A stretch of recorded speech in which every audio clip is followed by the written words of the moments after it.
2006년 10월 16일, 미국 워싱턴에 사는 라나는 전 남편인 잭의 전화를 받았습니다. 한 여성과 사랑에 빠져 가족을 버리고 떠났던 그의 갑작스러운 전화에 그녀는 당황함과 더불어 분노했습니다.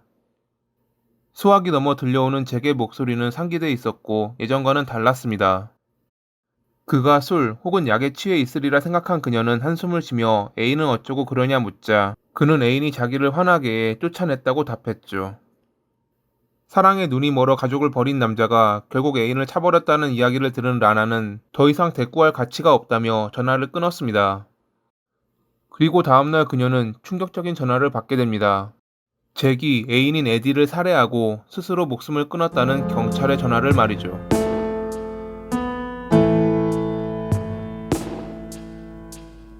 1978년 5월 15일에 미국 캘리포니아 베이커스필드에서 차남으로 태어난 잭은 아버지의 방랑벽 때문에 많은 이사를 다녔습니다.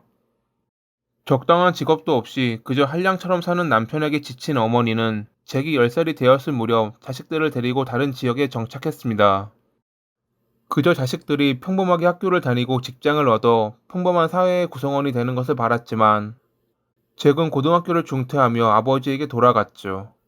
학교에 제대로 적응하기 힘들어 도피처로 아버지를 선택한 것이었습니다. 자기가 아버지처럼 실패한 외톨이라고 생각했던 잭이었지만 사실 그는 키도 크고 잘생긴 매력적인 남성이었고 사람들과도 잘 대화를 나누는 일명 인싸였습니다. 그저 자존감이 낮았을 뿐이었죠. 자기가 인싸라는 것을 깨달은 그는 금방 사람들과 친해졌고 뉴올리언스의 한 술집에서 바텐더로 취직했습니다. 그리고 어느 날 술집에 방문한 라나를 보고 첫눈에 반했죠. 그녀는 다른 지역에서 스트리퍼로 일하던 중 휴가 때 뉴올리언스에 놀러온 여성으로 자기에게 자꾸 들이대는 그를 그녀 역시 좋아하게 됐습니다. 잭의 설득으로 라나는 뉴올리언스로 거주지를 옮겨 둘은 매일 사랑을 나누며 행복을 키워가고 있었죠. 그리고 라나가 임신했을 무렵 그녀는 잭의 나이를 듣고 충격받았습니다. 당시 잭은 겨우 18살로 그녀와 10살 넘게 차이가 났던 것입니다. 서로 나이에 대해 이야기하지 않았지만 그래도 잭이 20대는 됐을 거라 생각했던 그녀는 그가 아버지가 되기에는 너무 어리다고 보았습니다.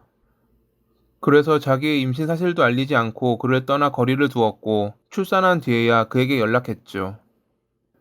그녀의 생각과는 달리 잭은 자기의 자식이라며 책임을 지려 했고 혼자 마음앓이와 출산으로 고생했다. 앞으로는 함께하자라는 등의 말을 하며 그녀에게 청혼했습니다. 2교대 근무를 할 정도로 아버지로서의 각오를 보여주었던 그의 청혼을 그녀는 받아들이며 둘은 결혼식을 올렸고 몇 달 뒤 둘째도 태어났습니다. 라나의 걱정과는 달리 잭은 책임감이 강했고 가족을 사랑했습니다. 특히 두 자녀를 매우 아꼈죠. 하지만 바텐더 벌이로만 가정을 책임지기에는 한계가 있었기에 그는 결국 입대를 결심합니다. 독일로 파병과 헌병대에서 복무했던 그는 부대에서 금방 사람들과 친해지고 잘 적응하는 모습을 보였습니다.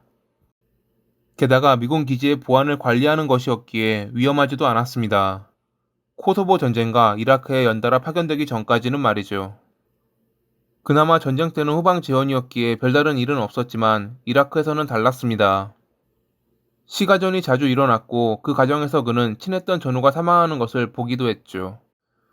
심지어 그와 친하게 지냈던 마을 소년이 있었는데 이를 알게 된 반란군들은 그 소년과 가족들을 살해하기도 했습니다. 더 이상 버티기 힘들었던 잭은 명예제대를 권고하는 상사의 말을 듣지 않고 일반 전역을 했습니다. 일반 전역은 위법 행위를 했거나 성과 기준에 미치지 못한 복무자들이 하는 것으로 여러 대우와 혜택을 받는 재향군인에서 제외되기에 상사는 성실하게 복무했던 그가 안타까워 명예제대를 권고했던 것이지만 그는 더 이상 버티지 못하겠다며 일반 전역을 택한 것입니다. 뉴올리언스로 돌아온 잭은 떠나기 전과는 많이 달라져 있었습니다. 항상 억지로 짓는 쾌활한 미소 뒤에는 무언가를 두려워하는 공포가 담겨 있었죠.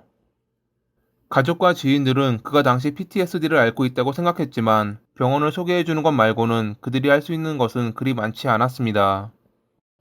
라나와 아이들 역시 그의 병든 영혼을 치료해 주지는 못했습니다. 그에게 다시 활력을 불러일으킨 것은 가까운 지인도 가족도 아닌 에디라는 한 여성이었죠. 이 무렵 잭은 한 술집에서 야간 근무를 했는데 함께 일했던 동료 에디에게 묘한 매력을 느꼈고 일부러 그녀가 끝나는 시간에 맞춰 집까지 데려다 주고는 했습니다. 당시 잭은 자기가 유부남이라는 것을 밝히지 않았기에 아무것도 모르는 그녀는 그에게 호감을 느끼고 있었죠. 하지만 영원한 비밀은 없는 법. 어느 날 그녀는 잭이 유부남이고 두 아이의 아버지라는 것을 알게 됐지만 이미 그에게 푹 빠진 뒤였기에 돌이키기에는 늦은 상태였습니다. 2005년 8월 허리케인 카트리나가 미국 남동부를 강타해 큰 피해를 입혔을 때 그는 가족이 아닌 에디와 함께 있는 것을 택했습니다. 라나는 자기 남편이 가족을 버리고 애인을 택한 것에 어이가 없었지만 그는 자기의 소울메이트와 함께 있겠다는 선택을 하고 가족을 떠났다고 합니다. 허리케인을 피해 라나는 아이들과 마을을 떠났고 잭은 에디와 함께 지하 대피소에서 허리케인이 지나가기를 기다렸습니다. 이러한 자연재해는 사람들의 결속력을 더 높이는 계기가 되는데 그것은 둘의 사랑 또한 마찬가지였습니다. 둘은 무엇도 자기들의 사랑을 방해할 수 없다고 믿었고 엉망이 된 마을을 사람들과 재건하고 파티를 벌이는 등 살아있음을 만끽했습니다.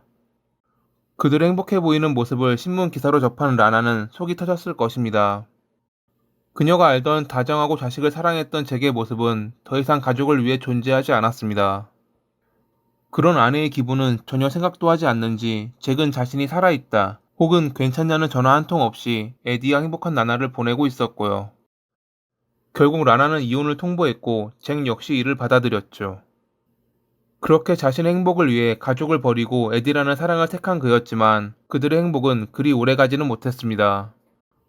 안정된 삶이 찾아오자 언제 그랬냐는 듯 둘은 항상 사소한 일로 싸웠고 헤어졌다 사귀었다를 반복했죠. 술과 약에 빠져 살았던 그들은 질투심이 많았고 소유욕과 자존심 또한 강해 서로 양보하지 않았습니다. 결국 잭이 화를 참지 못해 에디를 때리는 일이 발생하기도 했죠. 둘의 관계는 서서히 마지막을 향해 치닫고 있었습니다.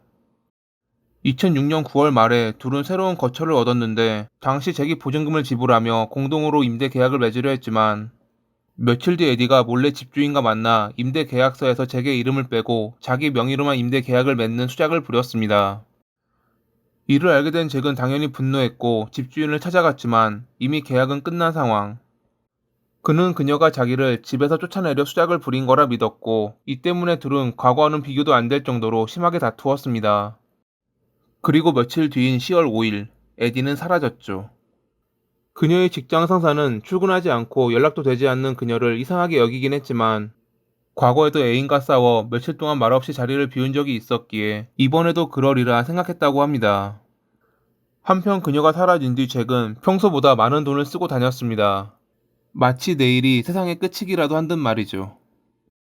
그리고 10월 16일에 전 아내에게 전화를 걸어 이야기를 나눴던 그는 애인은 어딨냐는 그녀의 질문에 쫓아냈다는 말을 했고 다음날 한 호텔 옥상에 있는 바에서 술을 마셨던 것을 마지막으로 그날 저녁 8시 넘어 호텔 주차장의 차디찬 바닥에서 사망한 채 발견됐습니다. 옥상에서 투신한 것으로 보였던 그의 주머니에는 아파트 열쇠와 경찰만 보라는 메모가 들어있었는데 메모에는 자기가 애디를 살해한 뒤 집안에 유기했으며 범행을 저지른 뒤 후회하지 않는 자신에 대한 두려움 때문에 생을 마감한다는 내용이 담겨 있었다고 합니다. 그의 집 벽에는 제 전 부인에게 사랑한다고 전해주세요. 나는 완전히 실패했다. 고통을 멈추도록 도와주세요. 나는 그녀를 사랑한다. 5분 안을 보세요. 같은 글들이 적혀 있었고, 오븐과 냉장고 및 집안 여러 장소에서 경찰은 에디의 유해를 찾을 수 있었습니다. 그가 PTSD를 알아 이러한 범행을 저질렀다. 얼마 전 부두술에 빠졌던 그가 약에 취해 범행을 저질렀다는 등 여러 추측이 나오기도 했죠. 여담으로 잭이 살았던 아파트는 초자연 현상으로 인해 지금은 심령 스팟으로 오컬트나 괴담에 관심 있는 이들이 간혹 방문한다고 합니다. 행복을 위해 가족을 버리고 애인을 택했지만 끝내 애인을 살해하며 스스로 목숨을 끊었던 잭. 아무도 행복해지지 않은 결말에 씁쓸함을 뒤로하며 이만 마칩니다. 오늘도 봐주셔서 감사합니다.